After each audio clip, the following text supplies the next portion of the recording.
naš kolega Jovan. Jovane, da li se čujemo? Čujemo se, Kruna, da, sad već slobodno mogu reći dobar dan. Vaša ekipa nalazi se na Adi Ciganliji, a u toku su poslednje pripreme za jedno veliko međunarodno prvenstvo koje će se održati na Adi Ciganliji u Zmajevim Čamcima. Moja sagovornica ovog popodneva je organizator jednog ovakvog takmičenja, Ana Duduković. Ana, šta možemo to očekivati danas, a pogotovo sutra? Evo, danas su završni treninzi pre takmičenje. Inostrane ekipe juče i danas ovde imaju treninge na Adi Ciganliji. Sada su na vodi ekipe iz Moldavije, Rusije, imamo 4 ekipe sa Kipra, takođe, evo da ne zaboravim nekog da ne propustim, dosta zaista takmičara iz inostranstva imamo, a takođe nastupit će i domaći klubovi. Ovo je već 7. godina kako organizujemo taj internacionalni Dragon Boat Festival, a takođe ovde ćemo imati i Eurocup. Evo, došla je danas i sa nama se ovde pridružila i potpredsednica Evropske federacije, Ana Sokratos. Oduševljena je kako izgleda cela ova organizacija i prosto da vidi kako izgleda ta regatna staza, jer 2024. godine ovde kod nas će biti održano Evropsko prvenstvo u Beogradu. To zaista zvuči sjajno, atmosfera je zaista dobra, vidimo nasmejana lica takmičara. A možeš li, molite, da nam kažeš koje su to discipline koje nas očekuju i koliko takmičara je deo ovog jednog čamca?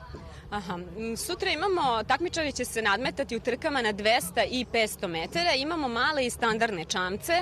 Mali čamci broje posadu od 10 veslača, a veliki od 20 veslača. I kao što ste videli, postoje još 2 člana posade, a to su kormilar i bubnjar. Kormilar stoji na kraju čamca i upravlja čamcem, takođe i izdaje komande veslačima, a bubnjar sedi na početku čamca i udaranjem palicom u doboš sinhronizuje veslače u čamcu. Kada on udari palicom u doboš, tada svi veslači zabodu veslo vodu, on tako sinhronizuje veslače i non stop je u dosluhu sa kormilarom, jer kada su trke i kada je više čamaca na stazi, vi ne možete tačno ni da čujete komande kormilara pozadi. Imaćemo različite timove, imaćemo potpuno ženske, muške, takođe i mix timove, različite kategorije, od onih najmlađih juniorskih kategorija, U24 premijer do seniorskih kategorija.